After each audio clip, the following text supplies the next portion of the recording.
Remue ménage. Remue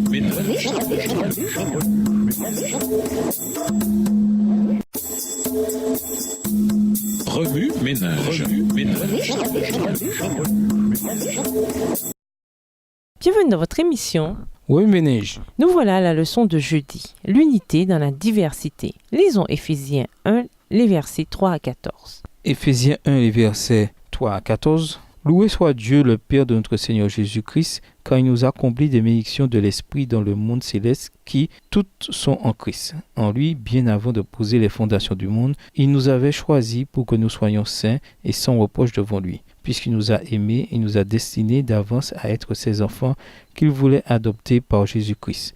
Voilà ce que, dans sa bonté, il a voulu pour nous, afin que nous célébrions la gloire de sa grâce qui nous a accordée en son Fils bien-aimé. En Christ, parce qu'il s'est offert en sacrifice, nous avons été délivrés et nous avons reçu le pardon de nos fautes. Dieu a ainsi manifesté sa grâce dans toute sa richesse et il a répandu sur nous avec surabondance en nous donnant pleine sagesse et pleine intelligence pour que nous connaissions le secret de son plan. Ce plan, il a fixé d'avance dans sa bonté en Christ pour conduire les temps vers l'accomplissement. Selon ce plan, tout ce qui est au ciel et tout ce qui est sur la terre doit être réuni sous le gouvernement du Christ. Verset 11. Et c'est aussi en Christ que nous avons été choisis pour lui appartenir conformément à ce qu'avait fixé celui qui met en œuvre toutes choses selon l'intention qui inspire sa décision. Ainsi nous avons été destinés d'avance à célébrer sa gloire, nous qui, les tout premiers, avons placé notre espérance dans le Messie. Et en Christ, vous aussi, vous avez entendu le message de vérité, cet évangile qui vous apportait le salut. Oui, c'est aussi en Christ que vous qui avez cru, vous avez obtenu de Dieu l'Esprit Saint qu'il avait promis et par lequel il vous a marqué de son sceau pour lui appartenir. C'est cet esprit qui constitue la compte de notre héritage en attendant la délivrance du peuple que Dieu s'est acquis.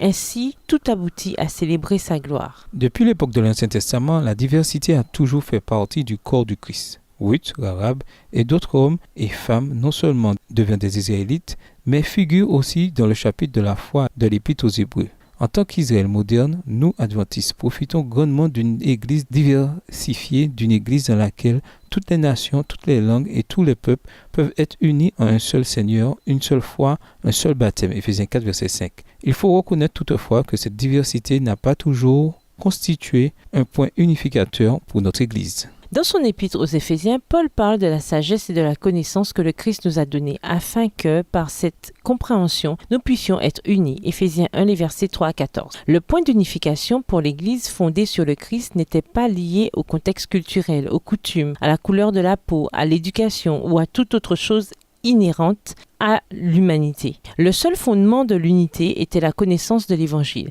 Ce même message est le seul qui nous gardera unis en tant qu'Église jusqu'à la fin des temps. Il est malheureux que même aujourd'hui, certains pays et certaines fédérations au sein de l'Église adventiste soient encore divisés en raison de l'ethnie. Certains croient encore que les mariages interraciaux peuvent poser problème.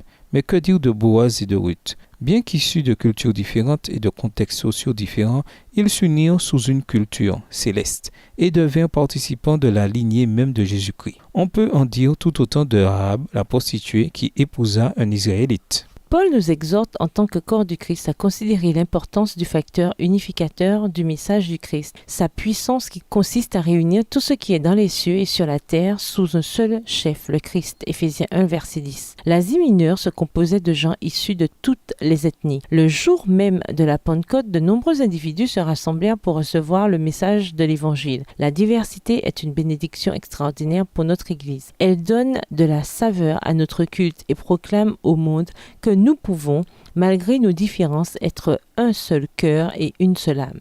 Oui, Ménage, de quelle façon la diversité culturelle joue-t-elle un rôle dans le témoignage et le partage de l'Évangile? Quels sont les avantages d'être unis tout en étant différents? En quoi votre interaction avec des gens de cultures différentes a-t-elle amélioré votre vie personnelle? Au revoir. Et à demain si Dieu veut. Remue ménage. Remue ménage.